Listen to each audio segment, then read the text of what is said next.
E business or online business ಬಗ್ಗೆ ಈ ಒಂದು ವಿಡಿಯೋದಲ್ಲಿ ಚರ್ಚೆ ಮಾಡೋಣ. ಸೊ ವಿದ್ಯಾರ್ಥಿಗಳೇ, ನೀವು ಈ ಒಂದು ಆನ್ಲೈನ್ ಬಿಸ್ನೆಸ್ ಬಗ್ಗೆ ನಿಮಗೆ ಗೊತ್ತಿದೆ. ಆನ್ಲೈನ್ ಬಿಸ್ನೆಸ್ ಮುಖ್ಯವಾಗಿ ಹೆಂಗೆ ನಡೀತದೆ ಅಂದರೆ ಇದು ಇಂಟರ್ನೆಟ್ ಮುಖಾಂತರ ನಡೀತಿರ್ತದೆ. ಸೊ ಈ business or online business or internet business 1996ರಿಂದ ಜಾರಿಯಲ್ಲಿದೆ. E business is an abbreviation for electronic business. E business ಅಂದರೆ electronic business. So the buyer and the seller don't meet personally. ಈ ಬಿಸ್ನೆಸ್ನಲ್ಲಿ ಮಾರೋರು ಮತ್ತು ಕೊಂಡುಕೊಳ್ಳುವವರು, ಗ್ರಾಹಕರು ಮತ್ತು ಮಾರಾಟಗಾರರು ಮುಖಾಮುಖಿಯಾಗಿ ಭೇಟಿ ಆಗುವ ಪರಿಸ್ಥಿತಿ ನಿರ್ಮಾಣ ಆಗುವುದಿಲ್ಲ. ಇದಕ್ಕೆ ನಾವೇನಂತೀವಿ ಎಲೆಕ್ಟ್ರಾನಿಕ್ ಬಿಸ್ನೆಸ್ ಅಂತ ಕರಿತೀವಿ. So features of online business ಏನದಾವ ಅಂತ ನೋಡ್ಕೊಳ್ಳೋಣ. Some of the features of online business are as follows. It is easy to set up. Online business ಯಾವುದೇ ಒಂದು ಪ್ಲೇಸ್ನಲ್ಲಿ ಸೆಟಪ್ ಮಾಡ್ಬೋದು. ಇದೇ ಥರದ ಪ್ಲೇಸ್ ಇರಬೇಕು, ಇಲ್ಲೇ ಹೋಗಬೇಕು ಅನ್ನೋದಿಲ್ಲ. ಇದು ವರ್ಚುವಲ್ ಆಗಿರ್ತದೆ, ಇದು ಕಣ್ಣಿಗೆ ಕಾಣ್ತಾ ಇರೋದಿಲ್ಲ. ಸೊ ಅಲ್ಲಿ ಭೌತಿಕವಾದ ಸ್ಥಳ ನಿರ್ದೇಶನ ಮಾಡಬೇಕು ಅನ್ನುವಂತಹ ವಿಷಯ ಬರುವುದಿಲ್ಲ. ಅದಕ್ಕಾಗಿ it is easy to set up. ಎರಡನೇದು, there are no geographical boundaries. ಇದು ಯಾವುದೇ ಒಂದು ಮೂಲೆಯಲ್ಲಿ ಆದರೂ ನಾವು ಅದನ್ನು ಸ್ಟಾರ್ಟ್ ಮಾಡಬಹುದು.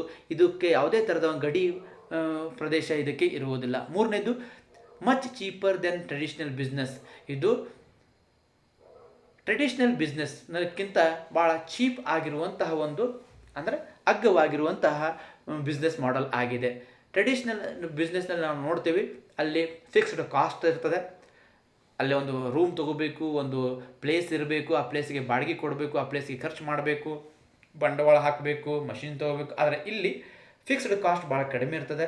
ಸೊ ಆ ಒಂದು ಫಿಕ್ಸ್ ಕಾಸ್ಟ್ ಕಡಿಮೆ ಅಂದರೆ ಇಲ್ಲಿ ಕೇವಲ ನೀವು ಇಂಟರ್ನೆಟ್ಗೆ, ಕಂಪ್ಯೂಟರ್ಗೆ ಅಷ್ಟೇ ಒಂದು ನೀವು ಹಣವನ್ನು ಖರ್ಚು ಮಾಡ್ತೀರಿ. ಅದಕ್ಕಾಗಿ ಟ್ರೆಡಿಷ್ನಲ್ ಬಿಸ್ನೆಸ್ಗಿಂತ ಇದು ಮಚ್ ಚೀಪರ್ ಆಗಿರ್ತದೆ. There are flexible business hours.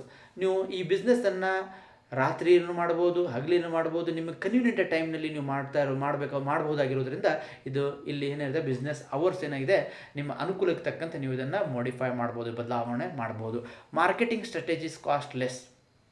Marketing strategies costless ಅಂದರೆ ಇಲ್ಲಿ ಮಾರುಕಟ್ಟೆ, ಒಂದು ವಸ್ತುವನ್ನು ಉತ್ಪಾದನೆ ಮಾಡಿದ ನಂತರ ಅದನ್ನು ಮಾರುಕಟ್ಟೆ ಮಾಡಬೇಕಾದ್ರೆ, ಮಾರುಕಟ್ಟೆಯಲ್ಲಿ ಮಾರಾಟ ಮಾಡಬೇಕಂದ್ರೆ ಅದಕ್ಕೆ ಮಾರ್ಕೆಟಿಂಗ್ ಮಾಡಬೇಕು, ಅಡ್ವರ್ಟೈಸ್ಮೆಂಟ್ ಮಾಡಬೇಕು. ಆದರೆ ಇಲ್ಲಿ ಆನ್ಲೈನ್ನಲ್ಲಿ ಯಾವುದೇ ಥರದ ಅಡ್ವರ್ಟೈಸ್ಮೆಂಟು ಕಾಸ್ಟ್ ಏನಿರ್ತದೆ ಹೆಚ್ಚಿಗೆ ಇರೋದಿಲ್ಲ. ಇಲ್ಲಿ ಆನ್ಲೈನ್ನಲ್ಲಿ ಈ ಅಡ್ವರ್ಟೈಸ್ಗೆ ತಗಲುತ್ತಿರುವಂಥ ಕಾಸ್ಟು ಕಡಿಮೆ ಇರ್ತದೆ. Online business receives subsidies from the government. ಇವತ್ತು ಸರ್ಕಾರ ಇವಕ್ಕೆ ಆನ್ಲೈನ್ ಬಿಸ್ನೆಸ್ ಮಾಡಲಿಕ್ಕೆ ಹೆಚ್ಚು ಪ್ರೋತ್ಸಾಹವನ್ನು ನೀಡ್ತಾ ಇರೋದ್ರಿಂದ ಈ ಒಂದು ಉದ್ಯಮಗಳು ಬೆಳೀತಾ ಇದೆ. ಫೀಚರ್ಸ್ ಆಫ್ ಆನ್ಲೈನ್ ಬಿಸ್ನೆಸ್ ಮತ್ತೆ ನೋಡಬೇಕಂದ್ರೆ, there are few securities and integrity issues. ಅಂದರೆ ಇವಕ್ಕೆ ಹೆಚ್ಚು ತೊಂದರೆಗಳು ಈ ಒಂದು ಬಿಸ್ನೆಸ್ ಮಾಡುವಾಗ ಬರೋಲ್ಲ ಅನ್ನೋದು. There is no personal touch. ಇಲ್ಲಿ ಮುಖಾಮುಖಿಯಾಗಿ ಭೇಟಿಯಾಗಿ ವ್ಯವಹಾರ ಮಾಡಬೇಕನ್ನುವಂಥದ್ದಿಲ್ಲ. Buyers and sellers can't meet. ಇವರು ಮುಖಾಮುಖಿಯಾಗಿ ಭೇಟಿಯಾಗಿ ವ್ಯವಹಾರ ಆಗಿರೋದಿಲ್ಲ. ಅದಕ್ಕಾಗಿ ಪರ್ಸ್ನಲ್ ಟಚ್ ಇಲ್ಲಿ ಇರೋದಿಲ್ಲ. Delivery of products takes times. ಅಂದರೆ ಇಲ್ಲಿ ಒಂದು ವಸ್ತುವನ್ನು ಇನ್ನೊಂದು ಸ್ಥಳಕ್ಕೆ ಕಳಿಸ್ಲಿಕ್ಕೆ ಹೆಚ್ಚು ಸಮಯಾವಕಾಶ ಬೇಕಾಗ್ತಿತ್ತು ಮೊದಲು. ಇವಾಗ ನೋಡ್ತೀವಿ ಕಡಿಮೆ ಒಂದು ಅವಧಿಯಲ್ಲಿ ಆ ಪ್ರಾಡಕ್ಟ್ಗಳು ಇವತ್ತು ರೀಚ್ ಆಗ್ತವೆ. There is a transaction risk ಇರ್ತದೆ. ಬಟ್ ಆ ಒಂದು ರಿಸ್ಕನ್ನು ಇವತ್ತು ಮಿನಿಮೈಸ್ ಮಾಡ್ತಾ ಇದ್ದಾರೆ. ಅದೇ ಥರ any can buy anything from anywhere at any time. ಅಂದರೆ ಯಾವ ಒಬ್ಬ ವ್ಯಕ್ತಿ ಯಾವುದೇ ಸ್ಥಳದಲ್ಲಿ ಯಾವಾಗ ಬೇಕಾದರೂ ತನಗೆ ಬೇಕಾದನ್ನು ಯಾವಾಗ ಬೇಕಾದರೂ ತೊಗೋಬಹುದು ಅನ್ನುವಂಥದ್ದು. Can buy anything. ಯಾವುದೇ ವ್ಯಕ್ತಿ ಏನಾದರೂ ಪರ್ಚೇಸ್ ಮಾಡ್ಬೋದು, ಎಲ್ಲಿಂದಾದ್ರೂ ಪರ್ಚೇಸ್ ಮಾಡ್ಬೋದು, ಯಾವಾಗ ಬೇಕಾದರೂ ಪರ್ಚೇಸ್ ಮಾಡ್ಬೋದು. The transaction risk is higher then traditional business. ಆದರೆ ಇಲ್ಲಿ ವ್ಯವಹಾರದ ರಿಸ್ಕ್ ಏನಿದೆ ಜಾಸ್ತಿ ಇದೆ. ಯಾಕಂದರೆ ಆ ಒಂದು ಮಾರಾಟಗಾರರು ಯಾರು ಮತ್ತು ಆ ಪ್ರಾಡಕ್ಟ್ ಹೇಗಿರ್ತದೆ ಅನ್ನೋದು ಖಚಿತವಾಗಿ ಹೇಳಲಿಕ್ಕೆ ಬರ್ತಾ ಇರೋದಿಲ್ಲ ಆನ್ಲೈನ್ ಬಿಸ್ನೆಸ್ನಲ್ಲಿ. So these are the features of online business. So ಈ ಮಾರ್ಕೆಟಿಂಗ್ ಅಂದರೆ ಏನು ನೋಡೋಣ. ಮಾರ್ಕೆಟ್ ಅಂದರೆ ಒಂದು ವಸ್ತುವನ್ನು ಮಾರಾಟ ಮಾಡುವಂಥ ಪ್ರದೇಶ. ಸೊ ಇಲ್ಲಿ ಈ ಮಾರ್ಕೆಟಿಂಗ್ ಅಂದರೆ ಎಲೆಕ್ಟ್ರಾನಿಕ್ ಮಾರ್ಕೆಟಿಂಗ್. ಇಲ್ಲಿ ಯಾವುದೇ ಒಂದು ಭೌತಿಕ ಸ್ಥಳ ಇಲ್ಲ. ಇದೊಂದು ವರ್ಚುವಲ್ ಅಥವಾ ಅಭೌತಿಕ ಸ್ಥಳ ಆಗಿರೋದ್ರಿಂದ, ಈಗ ಅಗೋಚರ ಸ್ಥಳ ಆಗಿರೋದ್ರಿಂದ ಇಲ್ಲಿ ಈ ಮಾರ್ಕೆಟಿಂಗ್ ಎಲ್ಲಿದೆಪ್ಪ ಅಂದಾಗ ಇದು ವೆಬ್ ಮಾರ್ಕೆಟಿಂಗ್ ಆಗಿದೆ, ಅಂದರೆ ಇಂಟರ್ನೆಟ್ ಮಾರ್ಕೆಟಿಂಗ್ ಆಗಿದೆ, ಡಿಜಿಟಲ್ ಮಾರ್ಕೆಟಿಂಗ್ ಆಗಿದೆ. ಸೊ ಇದನ್ನು ಆನ್ಲೈನ್ ಮಾರ್ಕೆಟಿಂಗ್ ಅಂತಲೂ ಕರಿತೀವಿ. All of these words are synonyms used for e marketing. ಇವುಗಳನ್ನು ಆನ್ಲೈನ್ ಮಾರ್ಕೆಟಿಂಗ್ ಅಂತಾರೆ, ಇ ಮಾರ್ಕೆಟಿಂಗ್ ಅಂತಾರೆ. ಈ ಬಿಸ್ನೆಸ್ ಮತ್ತು ಮಾರ್ಕೆಟಿಂಗಿಗೆ ಹೆಚ್ಚು ನಾವು ವ್ಯತ್ಯಾಸವನ್ನು ಕಾಣೋದಿಲ್ಲ. ಎರಡು ಒಂದು ಸಿನಾನಿಮಸ್ ಆಗಿ ಬಳಸ್ತೀವಿ. ಇಟ್ ಈ what it means is the marketing of products are services by using the internet. ನಾವು ಇಲ್ಲೇನು ಮಾಡ್ತೀವಿ, ಇಂಟರ್ನೆಟ್ ಮೂಲಕ ಆ ಒಂದು ಪ್ರಾಡಕ್ಟನ್ನು ಮಾರ್ಕೆಟಿಂಗ್ ಮಾಡೋದಾಗಲಿ, ಆ ಒಂದು ಪ್ರಾಡಕ್ಟನ್ನು ಸೇವೆಯನ್ನು ಕೊಡೋದಾಗಲಿ ನಾವು ಮಾಡ್ತೀವಿ. Emails and wireless marketing also fall in to the category of e marketing. ಇಮೇಲ್ಗಳ ಮೂಲಕ, ವೈರ್ಲೆಸ್ ಮಾರ್ಕೆಟಿಂಗ್ ಮೂಲಕ ನಾವೇನು ಮಾಡ್ತಾ ಇದ್ದೀವಿ, ಇವತ್ತು ವಸ್ತುಗಳನ್ನು ಮಾರುಕಟ್ಟೆಯಲ್ಲಿ ಪ್ರಚಾರ ಮಾಡ್ತಾ ಇದ್ದೀವಿ. We can say that it uses different technologies and media to connect customers and businesses. ಇವತ್ತು ವ್ಯವಹಾರದಲ್ಲಿ ತೊಡಕೊಳ್ಳಿಕ್ಕೆ ಹಲವಾರು ಮಾಧ್ಯಮಗಳು, ಹಲವಾರು ತಂತ್ರಜ್ಞಾನಗಳು ಇವತ್ತು ಸಹಾಯಕಾರಿ ಆಗ್ತವೆ. Especially in the area of technology, E marketing has become very important part of the marketing strategy of different companies. ಇವತ್ತು ಈ ಮಾರ್ಕೆಟಿಂಗ್ಗಳ ಮೂಲಕ ಇವತ್ತು ಹಲವಾರು ಉದ್ಯಮಗಳು ತಮ್ಮ ಒಂದು ಮಾರುಕಟ್ಟೆ ತಂತ್ರಗಾರಿಕೆಯೇ ಮಾರ್ಕೆಟಿಂಗ್ ತಂತ್ರಜ್ಞಾನವನ್ನು ಬದಲಾವಣೆ ಮಾಡಿಕೊಂಡಿದ್ದಾವೆ. ಸೊ ಕನ್ವೆನ್ಷನಲ್ ಮಾರ್ಕೆಟಿಂಗ್ ಸ್ಟ್ರಾಟಜಿಯಿಂದ ಇವತ್ತು ಎಲೆಕ್ಟ್ರಾನಿಕ್ ಮಾರ್ಕೆಟಿಂಗ್ ಸ್ಟ್ರಾಟಜಿಯನ್ನು ಬಳಕೆ ಮಾಡ್ಕೋತಾ ಇದ್ದಾರೆ. So features of e marketing. E marketing is cheaper than traditional marketing. Tangible return on investment, 24/7 or 365 approach, eliminate follow up failures. So ಇಲ್ಲಿ ಈ ಒಂದು ಫೆಸಿಲಿಟೀಸ್ಗಳನ್ನು ನಾವು ಪಡ್ಕೋತೀವಿ. ಈ ಮಾರ್ಕೆಟಿಂಗ್ ಅಡ್ವಾಂಟೇಜಸ್ ಏನಂದರೆ instant response, cost effective, less risk, greater data collection, interactive, way to marketing, way to personalised marketing, accessibility.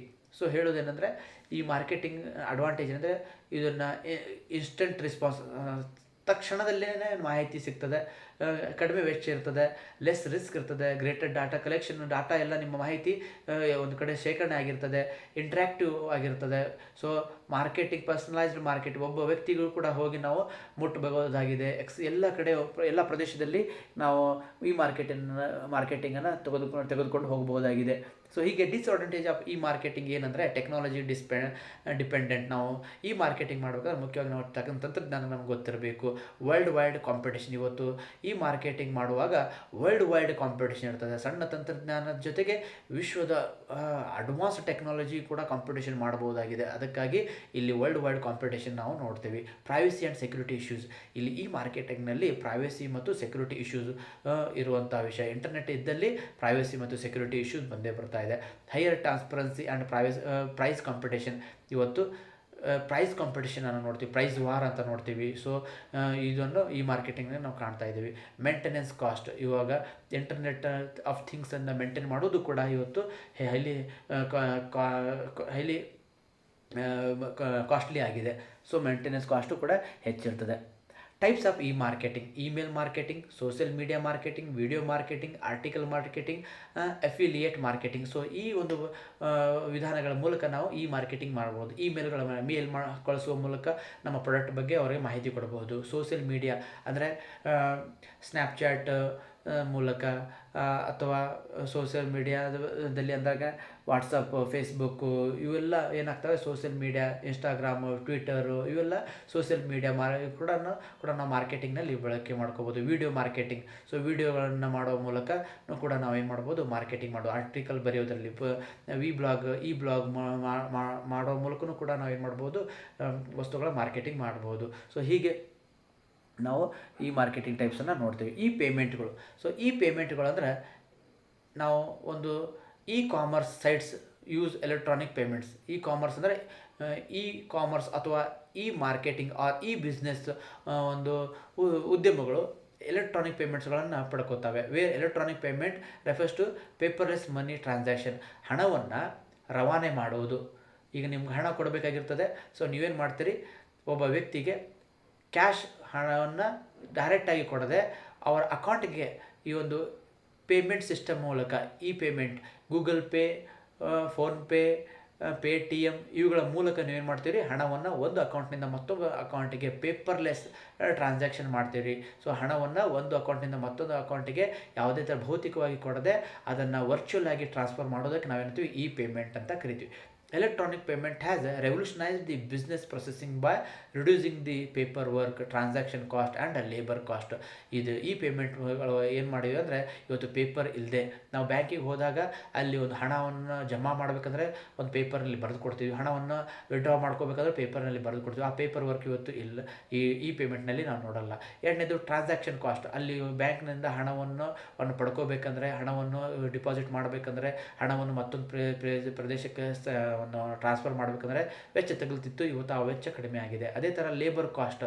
ನಾವು ಇವತ್ತು ಅಲ್ಲಿ ಹಲವಾರು ಕಾರ್ಮಿಕರನ್ನು ಬ್ಯಾಂಕ್ನಲ್ಲಿ ನೇಮಿಸಬೇಕಾಗಿತ್ತು, ಬುಕ್ ಎಂಟ್ರಿ ಮಾಡ್ಕೊಳ್ಳಿಕ್ಕೆ ಅಥವಾ ಒಂದು ಸೇವಿಂಗ್ ಡಿಪಾಸಿಟ್ ಫಾರ್ಮ್ ಕೊಡಲಿಕ್ಕೆ. ಸೊ ಹೀಗೆ ಅವೆಲ್ಲ ಇವತ್ತು ಲೇಬರ್ ಕಾಸ್ಟ್ ಇವತ್ತು ರಿಡ್ಯೂಸ್ ಆಗಿಬಿಟ್ಟಿದೆ ಈ ಪೇಮೆಂಟ್ ಮುಖಾಂತರ. Being user friendly and less time consuming than manual processing, it helps business organisation to expand its market reach expansion. So ಇವತ್ತು ಇದು ಲೇಬರ್ ಫ್ರೆಂಡ್ಲಿ ಇದೆ, ಯೂಸರ್ ಫ್ರೆಂಡ್ಲಿ ಇದೆ, ಲೆಸ್ ಟೈಮ್ ಕನ್ಸ್ಯೂಮಿಂಗ್ ಇದೆ, manual processing ಇದರಲ್ಲಿ ಕಡಿಮೆ ಇರ್ತದೆ. So it helps the business organisation to expand its market reach and expand. Mode of e payments listed below are some of the mode of electronic payments. Credit card ಇದು ಈ ಪೇಮೆಂಟ್ನ ಒಂದು method ಆಗಿದೆ. Debit card, smart card, e money, electronic fund transfer, EFT ಇವೆಲ್ಲ modes of e payment ಆಗಿದೆ. So credit card ನಿಮಗೆ ಗೊತ್ತಿದೆ. Payment using credit card is one of the most common mode of electronic payment. Credit card is small plastic card with a unique number attached with an account. It has also a magnetic strip embedded in it which is used to read credit card via card readers. When a customer purchases a product or credit card issuer bank pays an on behalf of the customer, and the customer has a certain time period after which he or she can pay the credit card bill. It is usually credit card monthly payment cycle. Credit card ಅಂದರೆ ಇದೊಂದು ಸಾಲದ card ಆಗಿದೆ. ಈ ಒಂದು card ಹೆಂಗಿರ್ತದೆ ಅಂದರೆ plastic ಇರ್ತದೆ. ಇದೊಂದು electronic payment card ಅಂತ ಕರೀತಾರೆ. ಈ ಒಂದು ಪ್ಲಾಸ್ಟಿಕ್ ಕಾರ್ಡ್ನಲ್ಲಿ ಒಂದು ಯುನೀಕ್ ನಂಬರ್ ಇರ್ತದೆ, ನಿಮ್ಮ ಅಕೌಂಟ್ ಒಂದು ಕಾರ್ಡ್ ನಂಬರ್ ಇರ್ತದೆ, ಅದ್ರ ಜೊತೆಗೆ ಒಂದು ಸಣ್ಣ ಒಂದು ಚಿಪ್ ಇರ್ತದೆ. ಸೊ ಈ ಒಂದು ಅದಕ್ಕೆ ಮ್ಯಾಗ್ನೆಟಿಕ್ ಸ್ಟ್ರಿಪ್ ಅಂತ ಕರಿತೀವಿ, ಮ್ಯಾಗ್ನೆಟಿಕ್ ಚಿಪ್ ಅಂತ ಕರಿತೀವಿ. ಇದು ಕಾರ್ಡನ್ನು ರೀಡ್ ಮಾಡ್ತದೆ, ನಿಮ್ಮದೇ ಕಾರ್ಡು ಅನ್ನೋ ಯಾರು ಇದು ಕಾರ್ಡ್ ಮಾಲೀಕರು ಅನ್ನೋದು ರೀಡ್ ಮಾಡ್ತಿರ್ತದೆ. ಈ ಒಂದು ಕಾರ್ಡನ್ನು ಪಡೆದವರು ಏನು ಮಾಡ್ತಾರೆ, ತಮಗೆ ಬೇಕಾದ ಪ್ರಾಡಕ್ಟನ್ನು ಪಡ್ಕೊಂಡು ಬ್ಯಾಂಕ್ ಏನು ಮಾಡ್ತದೆ, ಆ ಪ್ರಾಡಕ್ಟ್ನ ಬೆಲೆ ಎಷ್ಟು ಆ ಕಾರ್ಡ್ ಹೊಂದಿದವರಿಗೆ ತನ್ನ ಬ್ಯಾಂಕ್ನಲ್ಲಿ ಅಕೌಂಟ್ನಲ್ಲಿ ಹಣವನ್ನು ಜಮಾ ಮಾಡ್ತದೆ. ಸೊ ಹೀಗೆ ಆ ಒಂದು ಜಮಾ ಮಾಡಿದ ಹಣಕ್ಕಾಗಿ ಈ ಕ್ರೆಡಿಟ್ ಕಾರ್ಡ್ ಹೋಲ್ಡರ್ನಿಂದ ತನ್ನ ಇಂಟ್ರೆಸ್ಟನ್ನು ಅದು ಆಮೇಲೆ ಚಾರ್ಜ್ ಮಾಡ್ತಿರ್ತದೆ. ಸೊ ಹೀಗೆ ಕ್ರೆಡಿಟ್ ಕಾರ್ಡನ್ನು ನಾವು ಬಳಸ್ತೀವಿ. ಸೊ ಕ್ರೆಡಿಟ್ ಕಾರ್ಡ್ ಮುಖ್ಯವಾಗಿ ಬಿಸ್ನೆಸ್ ಪೀಪಲ್ಸ್ಗಳು ಏನು ಮಾಡ್ತಾರೆ, ಅದನ್ನು ಬಳಸ್ತಿರ್ತಾರೆ. ಎರಡನೇದು ಡೆಬಿಟ್ ಕಾರ್ಡ್. ಸಾಮಾನ್ಯವಾಗಿ ಕಾರ್ಡ್ ನಾವು ನೋಡ್ತಿರ್ತೀವಿ, ಡೆಬಿಟ್ ATM ಕಾರ್ಡ್ ಅಂತ ಅದನ್ನು ಆಡುಭಾಷೆಯಲ್ಲಿ ಕರಿತೀವಿ, ಡೆಬಿಟ್ ಕಾರ್ಡ್ ಅಥವಾ ATM ಕಾರ್ಡ್ ಅಂತೇಳಿ. ಸೊ ಅದು ಕೂಡ ಪ್ಲಾಸ್ಟಿಕ್ ರೂಪದಿರ್ತದೆ, ಯುನೀಕ್ ನಂಬರ್ನು ಹೊಂದಿರ್ತದೆ, ಅದಕ್ಕೂ ಒಂದು ಸಣ್ಣ ಚಿಪ್ ಇರ್ತದೆ. ಸೊ ಅದನ್ನು ಕೂಡ ನಾವು ಬ್ಯಾಂಕ್ನಲ್ಲಿ ನಮ್ಮ ಹಣ ಬ್ಯಾಂಕ್ನಲ್ಲಿ ನಮ್ಮ ಅಕೌಂಟ್ ಸೇವಿಂಗ್ ಅಕೌಂಟ್ನಲ್ಲಿ ಹಣ ಇತ್ತಂದರೆ ಆ ಸೇವಿಂಗ್ ಅಕೌಂಟ್ನಿಂದ ಹಣವನ್ನು ಸೆಳೀಲಿಕ್ಕೆ ಪಡ್ಕೊಳ್ಳಿಕ್ಕೆ ಆ ATM ಕಾರ್ಡ್ ಅಥವಾ ಡೆಬಿಟ್ ಕಾರ್ಡನ್ನು ನಾವು ಬಳಸ್ತೀವಿ. So smart card is again similar to the credit card or debit card appearances, but it has a smaller microchips are embedded in it. It has a capacity to store a customer's work related and personal information. Smart card are also used to store money and some amount gets deducted after every transaction. Smart card can also be accessed using PIN that every customer is assigned with. Smart cards are secure as they store information in encrypted format and are less expensive, provide faster processing. Mondex and Visa cash card are example of smart cards. So smart cards ಇವತ್ತು smart card ಅಂತ ನೋಡ್ತಾ ಇದ್ದೀವಿ, visa smart card ಆಗಿ. So ಇವು ಕೂಡ ಒಂದು ATM card ಥರನೇ ಇರ್ತವೆ, ಡೆಬಿಟ್ ಕಾರ್ಡ್ ಕ್ರೆಡಿಟ್ ಕಾರ್ಡ್ ಥರನೇ ಇರ್ತದೆ. ಬಟ್ ಇಲ್ಲಿ ಒಂದು ಪಿನ್ ಕೊಟ್ಟಿರ್ತಾರೆ, ಆ ಪಿನ್ಗಳ ಮೂಲಕ ನಮ್ಮಲ್ಲಿ ಇರುವಂಥ ಹಣ ಭಾಳ ಸೆಕ್ಯೂರ್ ಆಗಿರ್ತದೆ. ಯಾವುದೇ ಥರದ ಇದರಲ್ಲಿ ದೋಷ ಇದರಲ್ಲಿ ಕಾರ್ಡ್ನಲ್ಲಿ ಕಾಣೋದಿಲ್ಲ. ಸೊ ಸ್ಮಾರ್ಟ್ ಕಾರ್ಡು ಹೀಗೆ ಮುಖ್ಯವಾಗಿ ಎಲೆಕ್ಟ್ರಾನಿಕ್ ಫಂಡ್ ಟ್ರಾನ್ಸ್ಫರ್ಸು. ಇವು ಎಲೆಕ್ಟ್ರಾನಿಕ್ ಫಂಡ್ ಟ್ರಾನ್ಸ್ಫರ್ ಅಂದರೆ ನಾವು ಒಂದು ಪ್ರದೇಶದಿಂದ ಇನ್ನೊಂದು ಪ್ರದೇಶಕ್ಕೆ ನಾವು ಇಂಟರ್ನೆಟ್ಗಳ ಮುಖಾಂತರ ನಾವೇನು ಮಾಡ್ಬೋದು, ಹಣವನ್ನು ಟ್ರಾನ್ಸ್ಫರ್ ಮಾಡಬಹುದು. ಇದಕ್ಕೆ ಎಲೆಕ್ಟ್ರಾನಿಕ್ ಫಂಡ್ ಟ್ರಾನ್ಸ್ಫರ್ ಅಂತ ಕರಿತೀವಿ. It is a very popular electronic payment method to transfer money from one bank account to another bank account. ಒಂದು ಬ್ಯಾಂಕ್ನಿಂದ ಇನ್ನೊಂದು ಬ್ಯಾಂಕ್ಗೆ ಹಣವನ್ನು ರವಾನೆ ಮಾಡಲಿಕ್ಕೆ ಇದು ಪಾಪ್ಯುಲರ್ ಮೆಥಡ್ ಆಗಿದೆ. EFT ಅಂತ ಕರಿತೀವಿ. So fund transfer can be done using ATM, automated teller machine, or using a computer ಮುಖಾಂತರ, ATM ಕಾರ್ಡ್ ಮುಖಾಂತರ ನಾವೇನು ಮಾಡ್ಬೋದು, ATM ಮುಖಾಂತರ ಏನು ಮಾಡ್ಬೋದು, ಹಣವನ್ನು ರವಾನೆ ಮಾಡ್ಬೋದು. So customer uses the website provide by the bank, logs in to the banks website and register another bank account.